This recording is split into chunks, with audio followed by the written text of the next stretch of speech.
자, 이번 시간에 한국 중에서도 123페이지. 123페이지 보시면 앞전 시간에 한국의 정원의 특징들, 그런 것들을 한번 이제 훑어보는 건데도 이렇게 많은 양이 있는데, 그 디귿번 보시면 뭐 경관의 도입, 보니까 종류가 5가지가 있는데요. 뭐 차경, 여러분들 차경은 우리가 서양 조경사 할 때부터 벌써 얘기했었어요. 그래서 그 뭐 경치를 빌려오는 것이라 해서 저 멀리 있는 것까지 우리가 다 바라보게끔 해서 즐길 수 있는 걸 차경이라고 했고, 그 다음에 나머지 것들은 아 이런 게 있구나. 그 다음에 D번에 있는 뭐 축경 같은 거, 여러분들 이거는 어느 나라에서 많이 들어보셨어요? 일본, 그 다음에 뭐 중국도 마찬가지예요. 이런 경치를 축소해서 이렇게 자기네 정원에다 이제 갖다 놓거나 이런 것들도 있었고, 그 다음에 나머지 건 뭐 이렇다라는 거에서 차경이라는 건 뭐 기본적으로 많이 서양 때부터 들어왔던 거니까 너무 그냥 받으시고, 다시 이제 밑에가 3번부터 보셔야죠. 별서정원. 자, 이 별서정원이라는 거는 우리 지금 여기 들어와서 한국정원의 특징을 장소별로 볼 때 제일 첫 번째가 궁궐이 나왔고요. 두 번째가 주택정원이 나왔어요. 후원이 발달한 주택정원이 나왔는데, 보니까 따로 별서정원이라는 거 나온 거는 여기에 가서 선비들이 살아요. 사는데 365일을 산다면 주택정원이고요. 어디 자연이 멋있는데, 그런데도 아니면 그때는 자연이 멋있는 것보다도 자기가 왜 한국에서 제일 먼저 따졌던 게 은일사상이라고 그런 게 있었는데, 제가 그때 앞전 시간 할 때 줄을 안 쳐드렸어요. 그런 자연 속에 묻혀가지고 벼슬 이런 거 안 하고요. 벼슬 누가 하라고 해도 난 이런 거 안 한다고 정치 참여하려도 안 하고 그냥 자기 혼자 공부, 수양 목적으로 들어가서 했던 데가 별서예요. 그런데 이 별서라는 데가 가만히 요새 보니까 좋은 거예요. 막 산도 멋있고요. 그 다음에 막 물도 흐르고요. 그래서 이렇게 별서를 요새 보면 새롭게 이렇게 많이 관심들을 두는데, 별서라는 데가 그 사람들이 살았던 곳이긴 한데, 어떻게 보면 가서 1년 365일 가서 산 사람도 있지만, 잠깐 살다가 뭐 여름에만 갔다가 다시 이제 자기네 집으로 오거나 이런 데도 있어요. 그래서 별서라는 그런 개념이라는 거. 그러면 이 별서는 그럼 왜 만들었느냐? 어떤 사상이 기본이 되었길래? 자, 옆으로 찍어놓고 유교사상. 그래서 유교사상이 기본이 돼서 이 별서가 났다라는 거. 자, 왼쪽에요. 공간이 있죠. 왼쪽에다가 표시 좀 하셔서 별서정원의 종류.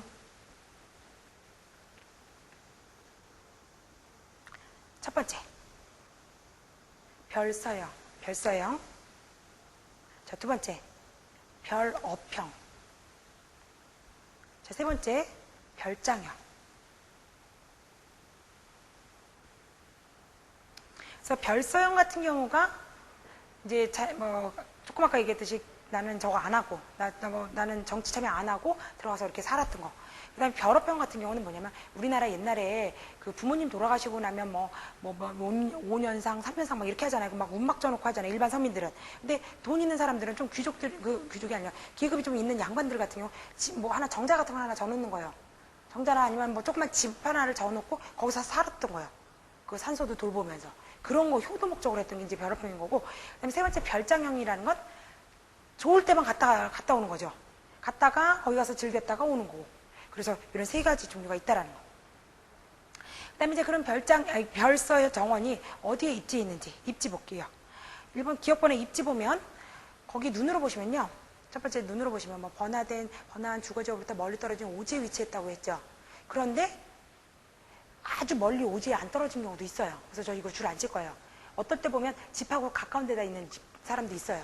그래서 거기 갔다가 잠깐 갔다 오고 뭐 이런 경우도 있고, 아예 오지에 있는 경우도 있고, 뭐 생활을 하고 있는 사람도 있었고요. 뭐 좀 다르기 때문에 이건 안 쳤고, 그 모든 걸 다 보니까 어디냐? B번 보면 자연경관이 수려한 거. 자연경관이 멋있는 데나 이걸 해놨지, 그냥 볼 거 아무것도 없는 데는 이런 게 안 해놨다라는 거. 그래서 옆으로 찍어놓고요. 산수가 수려한 경승지.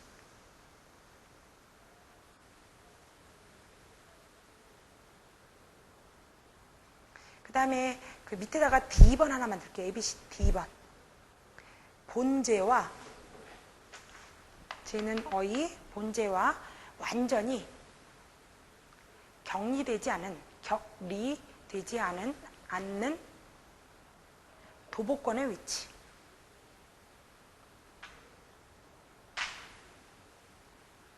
그 옛날에 운송수단이 없었죠. 걸어 다녀야 되잖아요. 그러니까 자기가 뭔가의 생활을 하는 그런 주거지나 아니면 그런 데 하고 좀 걸어 다닐 수 있는 거리에다가 했었지, 뭐 아침에 출발해서 저녁에 도착한다 하더라도, 그래서 뭐 꼬박 밑밤 며칠 새서 갈 수 있는 그런 건 아니었다라는 거.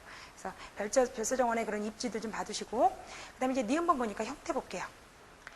형태 보면 A번 보니까 눈에 띄는 단어 뭐 있어요? 방지 원도. 한글은 아시죠? 읽으셔봐야죠. 이런 게 다 시험 문제거리인데요. 방지 원도인데 그러면 거기엔 오른쪽 보니까 연꽃. 그래서 방지 원도, 네모난 연못에 동그란 섬에 그 물이 있는데 연꽃을 심었대요. 자, 연꽃 하면 생각나는 사람이 있어야 돼요. 누가 생각나시나요? 중국에. 주돈이 같은 면, 그치? 주렴기였죠. 뭘 쓰였어? 그 사람은 뭘 썼어요? 그래서 모든 데다가 우리나라의 뭐 양반이라는 사람, 선비라는 사람, 이런 사람은 다 자기가 군자가 되려고 다 연꽃을 심었다는 거. 그거는 기본적으로 다 주돈이 그런 연설에서 따왔다라는 거. 그다음 이제 B번 볼게요. 이건 바짝 필수예요. 밑에 쓸 게 많아요. 사조로. 보면 식물에다가 지 친구라고 해서 4명을 정해줬어요. 대표적으로 많이 옛날 선비들이 많이 썼는데 매와 소나무, 국화, 대나무. 자, 여러분들 그때 수목도감에도 제가 그때 했었는데 사군자가 있었죠. 그 식물을 가지고 4명의 그런 군자로 사람처럼 그렇게 그 이름을 붙여줬는데, 그래서 왜 중국에서 이런 걸 화목아칭이라고 그래서 뭐 하나씩 이름 붙였다는 거 했었는데요. 사군자는 뭐예요? 매, 난, 국, 죽이었죠. 뭐예요? 매, 화. 그렇죠. 매와 난초, 국화, 대나무였어요. 그런데 사조로 한번 보세요. 사조로 보시면 매와 소나무, 국화, 대나무. 자, 사군자와 다른 건 뭔가요? 소나무가 있죠. 사군자에는 뭐였어요? 난초였는데 사조로에서는 소나무로 봤어요. 그래서 사군자 따로 사조로 따로 좀 보셔야 되는데 보니까 난초가 막 살 수가 없었던 거예요. 그래서 고고하게 어디 산 속에서 좀 틈에서 이렇게 자란다던가 난초들은 그렇지 일반 그냥 정원에다 갖다 놓기 힘들었어요. 그래서 보니까 사철 푸르고 곱게 이렇게 좀 약간 굴불굴 자라지만 그 뭐 청청하게 뭐 잘 자라고 뭐 이거 나중에 많이 이용됐던 소나무를 지 친구로 다시 이걸 바꿔가지고 썼다는 거죠. 매송국죽이 이게 사조로예요. 사조로는 매송국죽으로 됐다는 거죠. 나중에 한번 또 나오게 되지만 사중자랑 구분해서 잘 받으세요. 밑에다 쓰지 마세요. 이따 나중에 다시 한번 나와요. 밑에 쓸 게 있어요. 여러분들 밑에는. 그래서 그런 형태 기본적으로 좀 알아두시고, 그 다음에 여러분들은 이거 말고 또 더 아셔야 돼요. 아까 입지가 뭐 자연이 수려한 데다가 이런 것들을 배치했고 그래도 도보권에 위치했고 이것뿐만 아니라 이제 세부적으로 더 잘 알아두셔야 되는데 밑에 공간 많죠. 이렇게 두 덩어리를 좀 나눠서 써볼게요. 자, 표시 좀 하셔서 별서정원 입지 특성.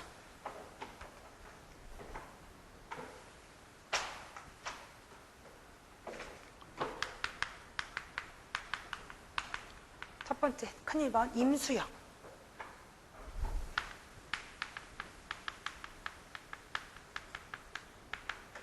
자, 임수영에 두 줄을 쓸 거예요. 1, 2번만 쓸 거예요. 지금 밑에 한 3cm는 다 이제 1, 2번만 하고 끝낼 거예요. 1번 임수 인자평 땡땡 초간정 콤마 암서체 콤마 임대정. 자, 이제 줄 바꿔서 두 번째 임수계류 인자평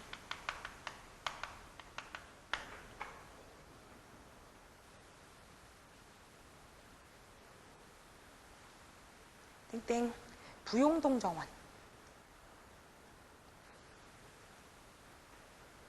콤마 다산초당.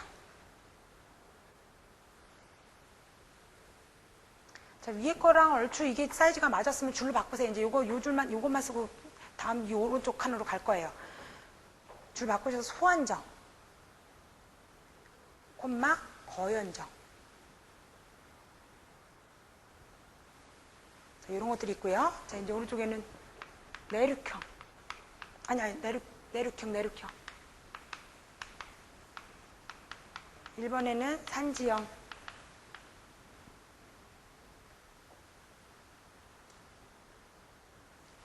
땡땡. 소세원. 콤마 옥류각. 콤마 성락원. 콤마 옥호정. 콤마 석파정. 콤마 부암정.